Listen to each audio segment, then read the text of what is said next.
Hi!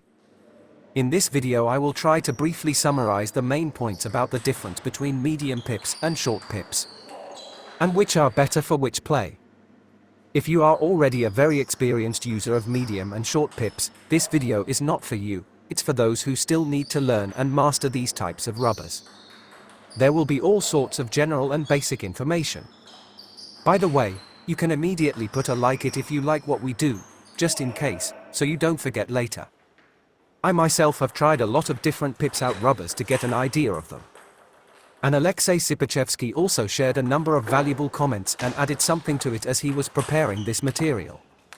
In general, if you're trying to choose a rubber, you may have wondered which to choose, medium or short pips.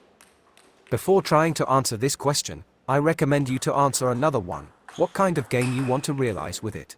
Or write a short list of what you want to do with it, e.g. drives, fast blocks with forward thrust, or passive blocks, maximum disruption blocks, chops blocks, drop shots, long pokes, defense away from the table, etc.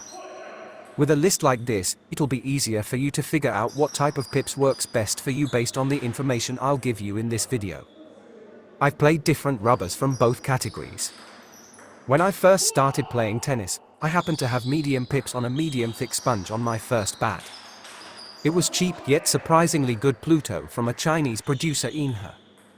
And then the long pips on the sponge, and then the anti-spin, and then it went on and on.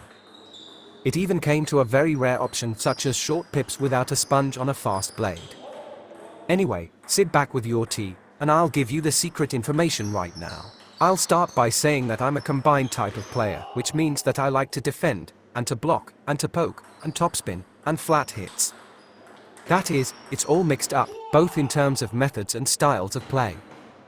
I play this way because it's more fun for me. It also means that I've tried everything I can try, and everything I can't. So, the first thing that distinguishes the medium pips from the short pips are the physical parameters. If you look at the two rubbers next to each other, you can notice that the short pips are wider than the medium. More scientifically, the ratio of the pip height to the width of the pip is different for medium pips and short pips. We're talking, of course, about a generalized comparison of medium and short pips on average. Short pips are, on average, wider and thicker than medium pips. Although there are also borderline cases when the medium pips tend to the short, or vice versa, when the short ones look similar to the medium ones, because it is possible to approach the borderline of the proportion between medium and short pips on either side. So keep in mind that there are such extreme cases, but I'm not going to talk about them, but about how it is on average for both types. Not about any particular rubber. For specific rubbers, see our reviews, where we discuss their detailed properties and show you the techniques and methods of play with a particular rubber. So, as I said, they differ in physical parameters, i.e. the proportions of width and height. And as a consequence, we have the second difference: the area of contact with the ball is different. Medium pips in general have less contact of rubber with the ball than short pips. And that, in turn, affects the rubber's ability to both create spin and respond to incoming spin. So, the first important fact of the game is that medium pips generally have a weaker grip than short pips. In other words, medium pips are less responsive to incoming spin and have weaker spin ability. I draw your attention to the fact that I said, as a rule. It is very important that it is as a rule, not always. Because there are exceptions to the rule in every direction. There are short pips that have a weak grip, but they are still short pips. And then there are medium pips that grip a lot, but they are still medium pips. From that point it follows that only by force of grip it is impossible to define what type of rubber is before you. Because some representatives of short pips can grip weaker than many medium pips. And some representatives of medium pips can grip at the level of many short pips. Next, speed. This depends more on what kind of sponge the manufacturer put. It can be fast, or average speed, and even dampening. In general, you can probably say that short pips are mostly fast. Medium pips are more likely to have less speed than short pips. But you can't definitively tell what type of rubber it is by the speed. You can find both very fast and very slow among the short pips. And it's the same for medium pips. Next, the thickness of the sponge.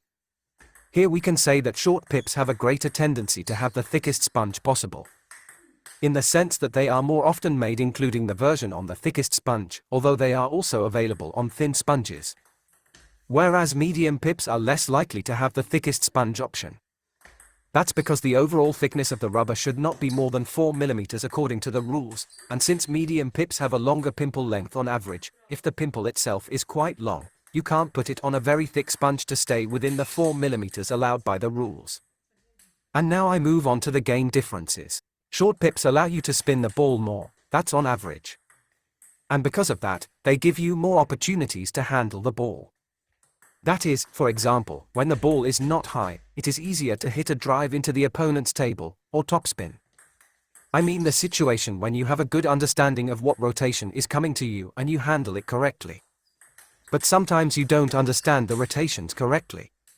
And in this case, it is easier to hit with medium pips, because they are more forgiving of errors due to a weaker reaction to incoming spin.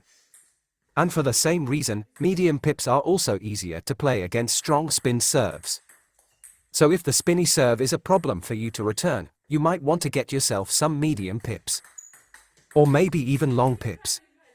Or maybe, with the help of a coach, learn how to take any serve with any rubber. Not everyone wants to do this, and not everyone wants to play with any rubber, which is why many players want to put pips out to the BH to be able to receive serves or other difficult balls with a lot of spin.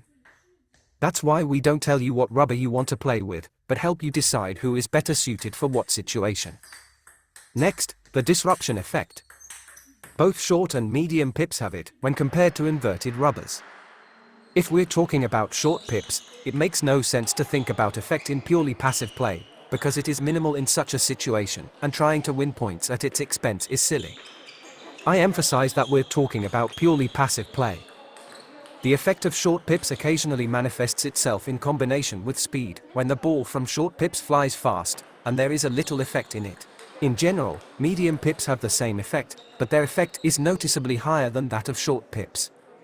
Accordingly, it is more likely to win the ball at the expense of non-standard rotation or non-standard bounce. So, if you play some attacking style, but still keep in mind the idea of effect, you can choose from both medium pips and short pips. And then you have to take into account what kind of style you play, and then you have to look at what kind of rubbers can fit you well, so that you can hit the necessary elements well on the table, and so that the balls would be more disruptive. That's where our reviews come in handy, to find out and see what rubbers work in the game.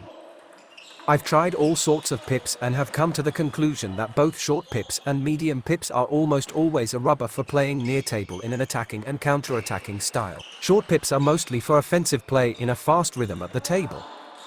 And medium pips are for those situations when you want to add to the above-mentioned style tactical moments like changing the rhythm of the game, more different rotations, different lengths of the ball flight path, and so on. And then there are players who use short and medium pips to play chopping defense. With both medium and short pips, you can move away from the table and defend as much as you want.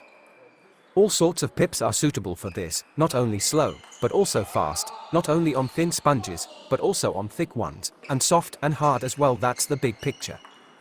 And to choose the right rubber for you personally, you have to pay attention to your personal playing needs, your level of playing technique, your abilities and limitations, and so on. And we do our reviews and other helpful videos so you can get a better understanding of it. That's all for now.